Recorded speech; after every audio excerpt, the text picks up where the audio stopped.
All right, I don't know what time it is on your clock, but I know what I'm getting ready for. It is time for the Professional CISO Podcast with David Malicoat.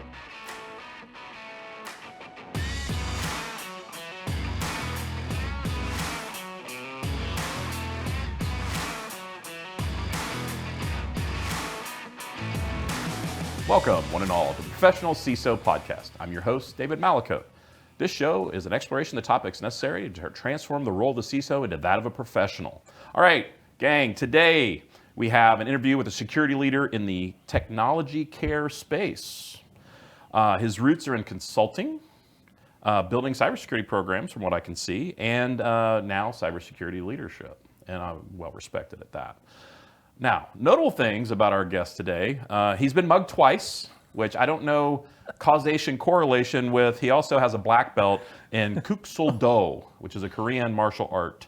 So maybe we'll explore that a little bit later if we have a little bit of time.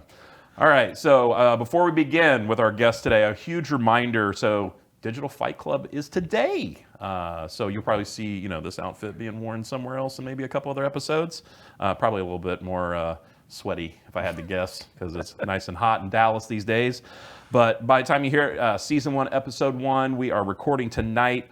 Definitely want to say special thanks to Mike Pratt and all those guys, those folks over there at Digital Fight Club for making the Professional CISO Podcast the official podcast of Digital Fight Club. It's been great. We're getting all set up this afternoon. We're going to be recording at the after party, getting quick shots of folks on what their response is and being another resource out there for when this thing hits the airwaves in the fall, that you'll have more places to go to find out how exciting it was at Digital Fight Club this year.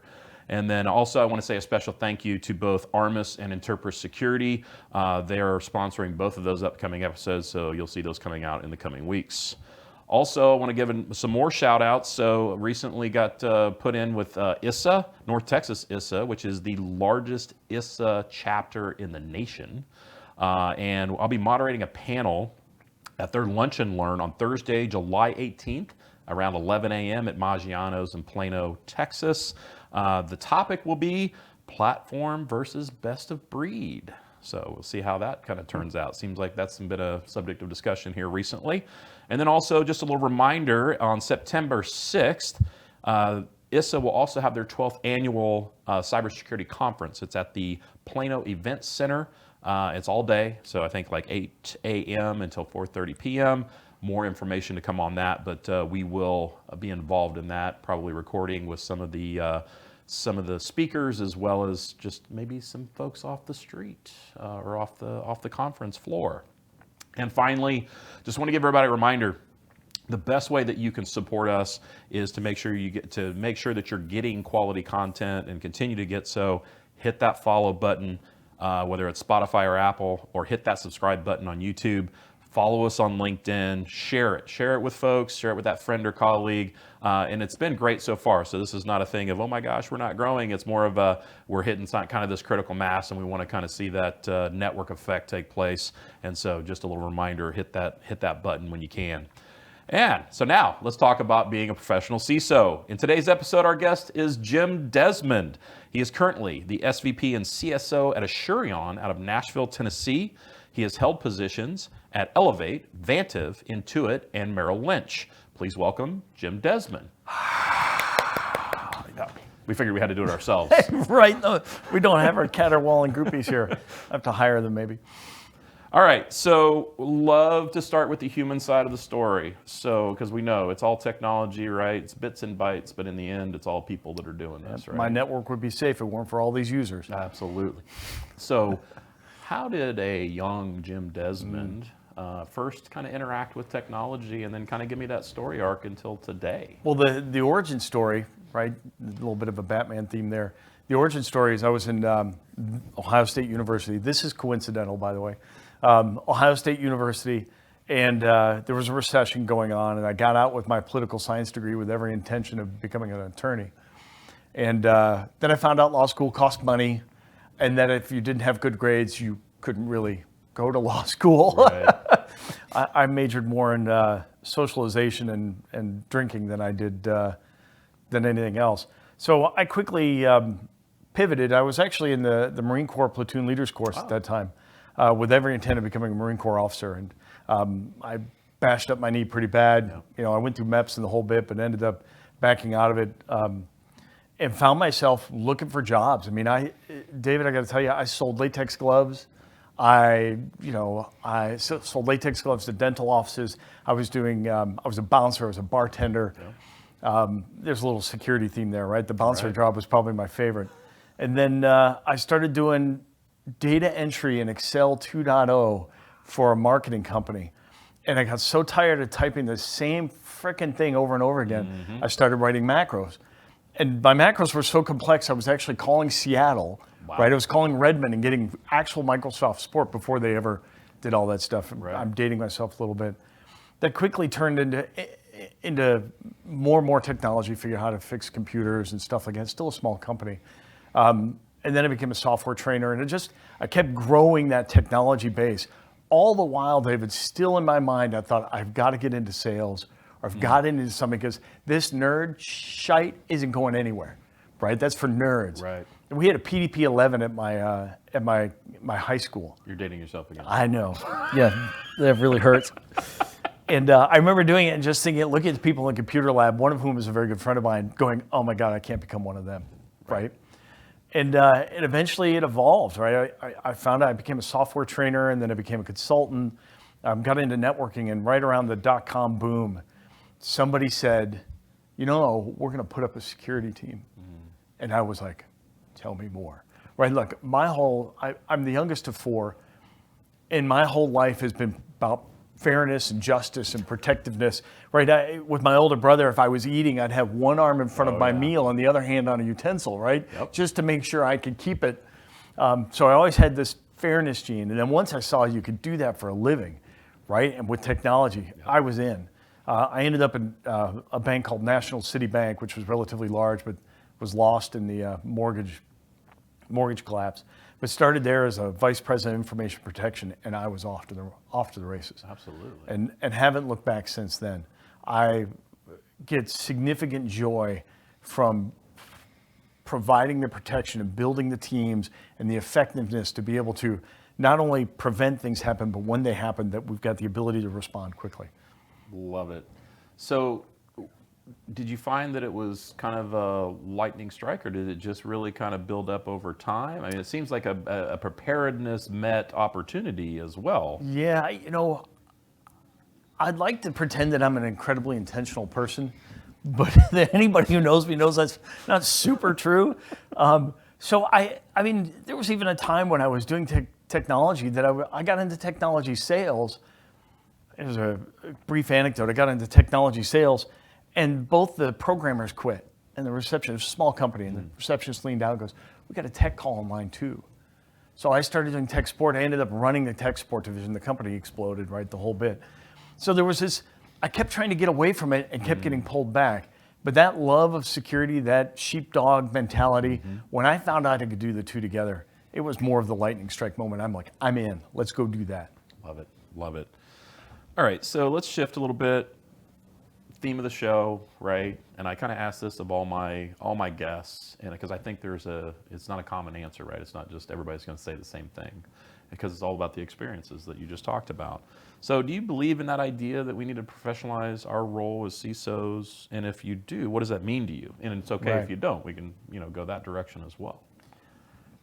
Well, hearkening back to my desire to be a lawyer, it depends. I just had a lawyer in here yesterday, so heard that a lot on that. If it's going to be a professional, when I think of the hardcore term of professional, it's somebody like an attorney, and it's somebody like a doctor that has certifying boards, they have association dues, and primarily their job is to create opinion from their expertise and say, David, I need you to stop eating French fries. It's really bad for your heart, and you got to take care of yourself. How do you know? Right? And you get to go, right? But I love French fries. Exactly. But Somebody's going to grab that. Oh, me too. Oh, man.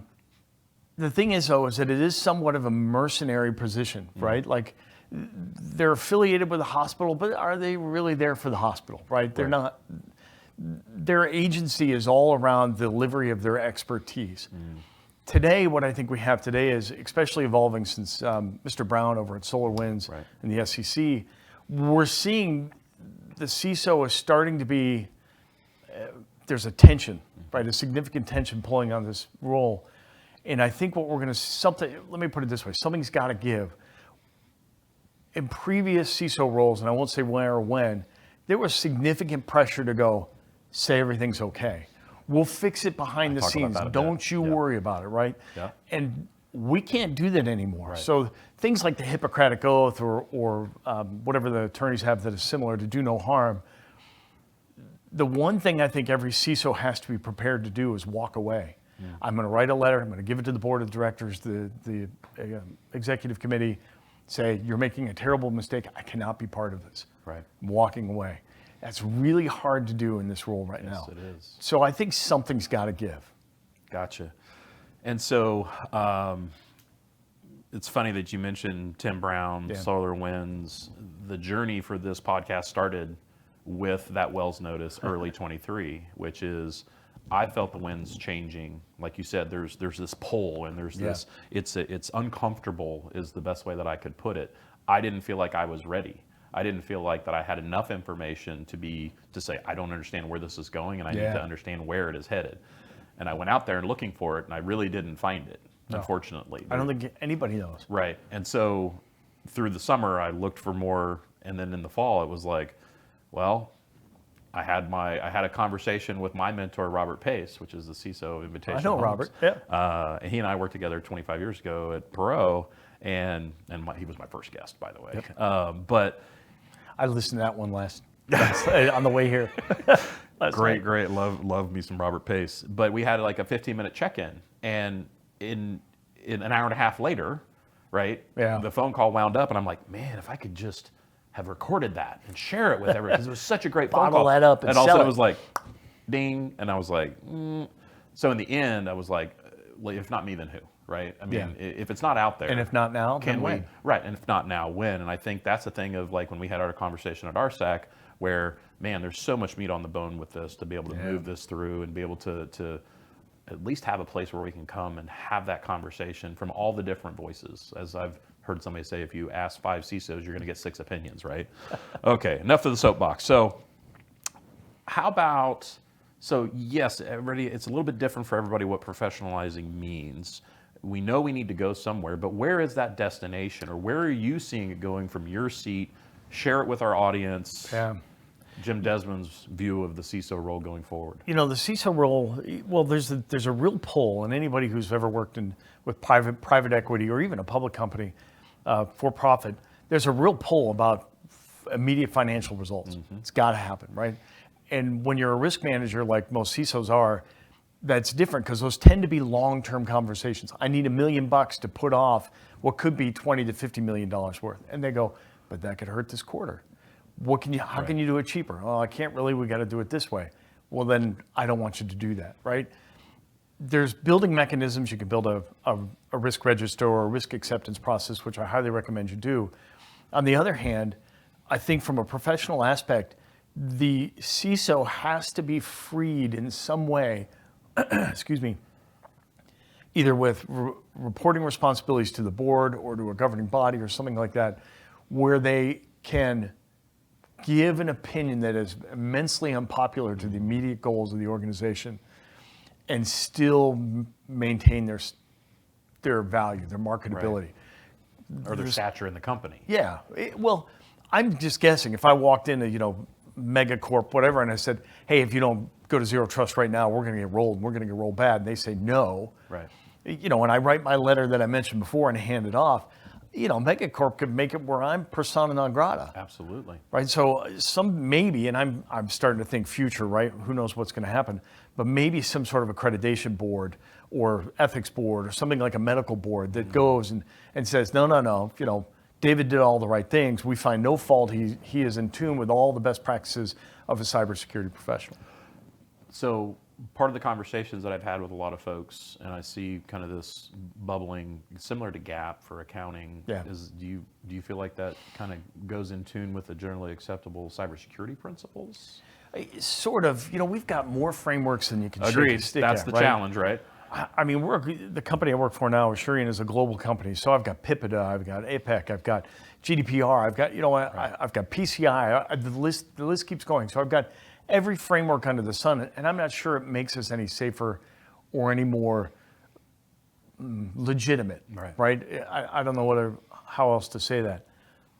I think something from the professional side, and this is what I've been working at, to answer your question, is that something that makes it a little bit more supported by an external factor. So GAAP is more about how a company does its accounting principles versus principles that the CFO or the chief accounting officer must follow or he must act, right? He has it, let me put it this way. When a physician sees the potential that somebody has been abused, right? They have a duty of care, they have a responsibility to report that. I think that same sort of thing has to be instantiated, lest boards and short-term goals of organizations suborn CISOs to not report things. And I'm not saying Tim Brown did that, but clearly, based on what you can see, there was pressure. Absolutely, totally agree. Last little bit for this. Do you feel like we as CISOs should organize ourselves maybe into some sort of organization or like an association? Would that provide that support, do you think? I think it would go a long way to provide the legal and liability defense that is necessary, right? And then if things do go bad, say you are Tim Brown, right? And afterward, it might get really difficult for him to find a job. Say they blame him, right? They turn the gun sideways and he's gone. Having that board back him up and say, no, we believe he did all the right things. It ensures a little bit of his marketability, right? Provides him an avenue to go to the next place and gives some comfort to those who might follow in similar situations. I think that's the most important thing. Agreed. We need courage and we need backup, right? Right now, it's just individual courage. What's the movie Heat? I think you got to be willing to walk away in 5 minutes or whatever it is, right? And if you're a CISO and you're not willing to do that, you have the potential to be compromised significantly. Agreed. Great information. I appreciate that. All right, so shifting a little more gear here, let's talk risk, right? And I know this is one that we talked about in the previous. Yeah, so what you don't want to do is start in Australia because you'll get pinned down there. Oh, you didn't mean the board game. Correct. My bad. But I totally agree with you on that, having played that many times growing up. Yeah, don't start in Australia, the whole ship thing. So risk in an organization, right? And so one of the concepts we were talking about, and I kind of put it as capacity versus the gross amount possible, right? What can an organization do versus what's actually exists?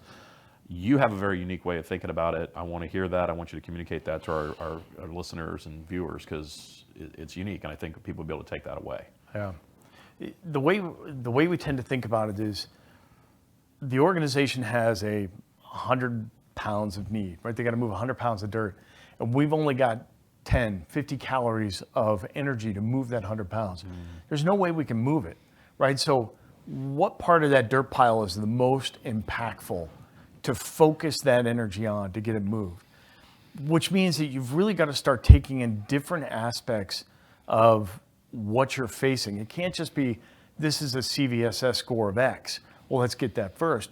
Because if you're tackling a Log4j vulnerability on a keyboard that happens to have a web server built in, that's in a test lab that's isolated, it's a waste of time. I'm not saying you shouldn't do it, but you've probably got internet-facing things with sensitive data, with exploits in the wild, all pointed at it.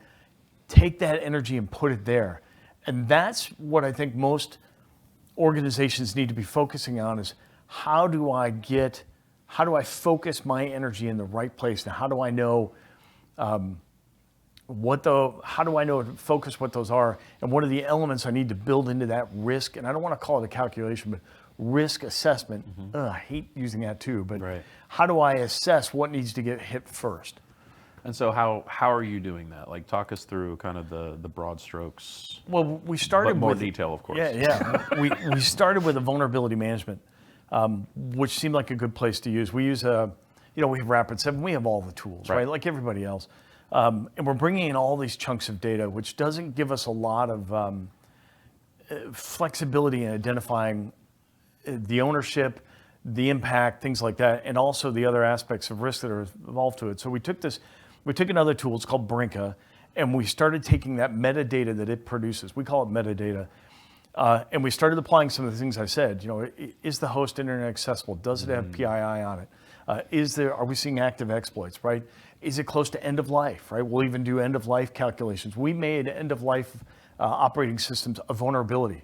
So it gets a score, right? It'll increase its vulnerability. Right. So if you have a Windows 7 machine and it has Log4j on it, well, it gets higher than it would be if it was a Windows 11 machine with Windows 7, right? Because end of life isn't really well supported, that sort of stuff.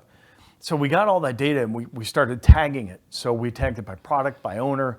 So in the vulnerability space, I could sort of turn things around and say, this host is the worst, or this vulnerability is the worst. Turn it and say, this host has the most of those vulnerabilities.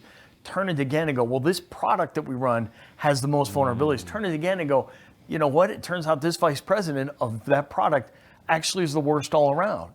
And so it's not a shame game, but it allows us to say, hey, Mr. Owner, you need to start focusing your calories somewhere else because you're creating an outsized exposure to the organization. So to put it in kind of fitness, nutritional person, you're identifying the macros for these folks. Yes, 100%. Right? If you got your fat, your protein, your carbs, right? And you're giving them views into that and how they need to be able to do that to live their best life. And when we did that, the response was almost immediate, right? Because you go to any infrastructure person or DevOps person, they go, it's Patch Tuesday.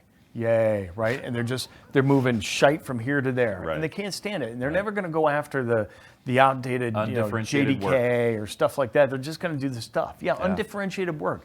When we started saying, go get this host or go get this vulnerability because it represents the most risk, they got energized and they dove in. They were like, damn, and my overall score went from 9 to 6. Back to the sheepdog thing. Yes. Yeah, so you're waking up the sheepdog and other folks. Protect us. Love it. Yeah, and getting them engaged, saying, if it isn't for you, if not you, then who? And if not now, then when? And go get it. Love it. Love it.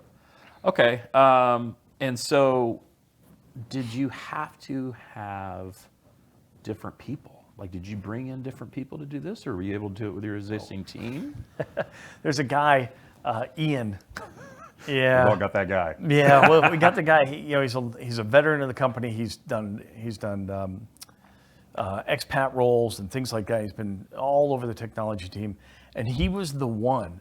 I had to convince him to take ownership of our new vulnerability management team because he knew everyone and he knew everything, knew all the technology. Because getting it, figuring out what products were owned by who and what elements, and having the conversations to convince people. If you ever read John Cotter's Leading Change, right? You got to get up, you got to create that sense of urgency. You get your steering committee and the whole bit. And he was the right one to get people energized. And then once we hit that tipping point, it's been going on its own now. So it doesn't sound like anybody special per se. No. I mean, you had to have somebody that was obviously had a lot of experience and reach into the company. We had to reform a team. We took a couple of teams and took people from each one and then created the vulnerability management automation team. And so primarily when they started, a lot of vulnerability management, right?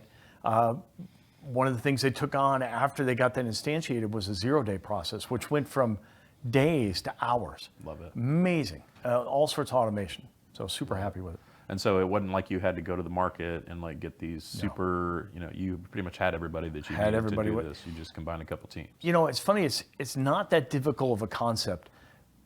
The problem, again, with security is that we're a cost center. Yep. We're a risk management function, and it doesn't provide any tangible value to the line of business. So if you're going to go out and say, hey, I need, 3 data analysts, $300,000 a year plus, whatever, they're going to go, to do what again? Right. Patch? Right. So you really got a sort of uphill battle. Gotcha. All right, so let's move into a little more, not less serious, but serious but not serious. So this is not, you're a guest on a podcast, but this is not new hat for you per se. Well, the video stuff is. Well, right? the video stuff is. I've got a that's face okay. made for radio, so I'm good. I'm good where I was. But you have a couple podcasts I do. yourself. So the one I knew about was Security on Tap, Yeah. which I've listened to with Randy Fields, yes? Randy Fields. They're both Randy Fields. Oh, they're both with Randy Fields. And the other one's Leadership Lost and Found, right? Correct. So can you talk me through a couple things? One is, give me the tagline for each of them. Like, what are each one about? And then the other is kind of what's the origin story? Like, how did you guys start those things? The Security on Tap is just, Security on Tap, there's an alcohol component, so, no minors can listen, I guess. If you're under 21, you can't listen. But it's just Randy and I, we go to a favorite watering hole, we set up a couple of microphones, we pick a topic and we talk it through, right? And it's just it is very casual. Randy and I have been friends for years, and we just sort of chop it through. And I joke, I say, we've got X number of listeners, one of which is my mom, right? And I remember hearing that. Yeah. probably our biggest fan. The second one, Leadership Lost and Found, actually started during COVID. Oh. So my friend Randy has a farm outside of Nashville, and we'd go out there and we'd have a couple of bourbons, and we were talking about leadership and the challenges that COVID represented by all the remote stuff and how we're going to get by them. And his wife just said, God, you two are cracking me up. You should do a podcast. And Randy just kind of lifted his eyebrow, which I can't do, and was like, should we? I'm your Huckleberry. I'll be Huckleberry. And if anybody goes back and listens to them, we were doing them on a laptop, no professional. There was one time we did an entire one on the laptop microphone by accident. We had no idea. It sounds awful. The more recent episodes are much better. Love it. And what have you learned? Like, what have you learned through that process? Like, how has that impacted you as a leader, as a technician, as a CISO? Like, the thing I've gotten from both of them is how to explain concepts to somebody that might not necessarily be an expert to it. And that's one of the things I think I've always been able to do, but it really drives home as you're consciously thinking about an audience that you can't see. Right? So I can look at you and say, zero trust, and you look at me and you give me the nonverbal cue of, I know what it is, right? I know what it is. You get none of that. So you have to say, how am I going to explain this in a way that my mom would understand? Love it. And I think that actually helps me in other things when I'm dealing with lines of business or executives or cyber insurance underwriters, things like that, to explain things in more simple terms. Right, love that. Well, the time has come. Oh, no. Oh my God! Everybody loves 10 questions. So we have 10 questions with Jim Desmond, and here we go. What's your favorite word? Trust. Trust. Like it. What's your least favorite word? Moist. Ugh. Don't even like saying it. My family will be laughing out loud at that one. That is an ongoing in our family as well. Close second to loin, right? Yeah, when you say you're getting the pork loin for dinner, oh boy. All right. What moist pork loin? God.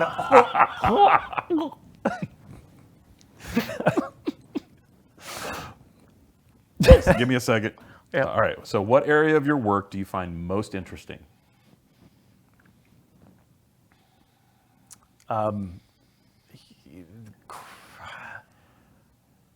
Working with people during and around a crisis. You see we're evolutionary race, right? We've got the fight or flight, the amygdala, the limbic lightning, all that, and being able to bring people out of that freeze zone, right? Out of that tunnel zone where you say, it's going to be okay, what I need is your best, right? And getting those people to pull together and solve a thing right in that moment, I love it. The part I love about it is watching them succeed, watching them step up to the challenge. That gets me a little verklempt. Got it. Like it. What area of your work do you find most challenging? Meetings without a purpose. Right? I mean, you can already tell I'm probably half golden retriever. Yep. Right? So my attention span wanders. So if I'm on a Zoom and they're talking about the cover sheet for the TPS report, I'm probably thinking about potato chips. Right? I understand. Yes. What sound or noise do you love? Well, there's two. One, can't get back, which is my son when he was younger and his laugh. Amazing. My son's grown now, right? But his laugh, I can still, I can hear it. The other one is when you open a brand new bottle of bourbon and you tilt it for the first time, and that Little glug. amazing. What sound or noise do you hate? Oh, somebody chewing with their mouth open. Which, now that I think about it, is probably connected to moist. Oh, oh my God. What's your favorite curse word? Fucker. And it's very, and there are times like even if I jam my toe against the bedpost or something, it isn't fuck, it's fucker. So that's probably it. Love it.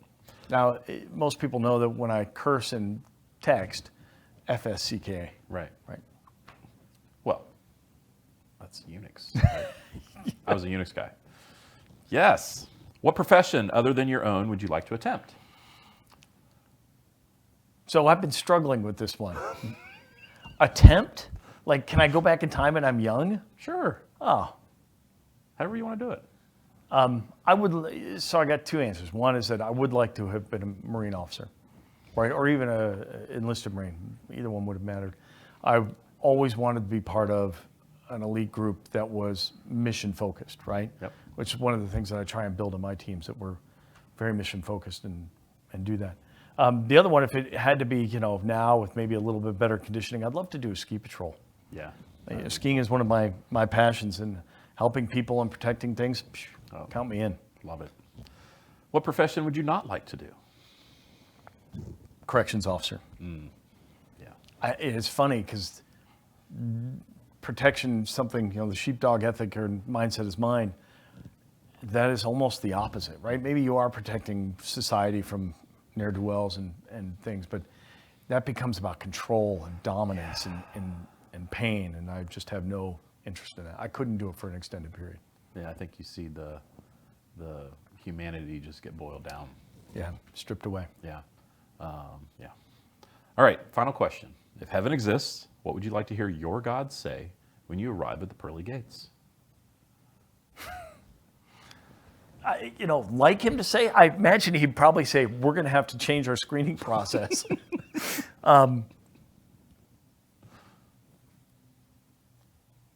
Man, David, that's a good question. I think,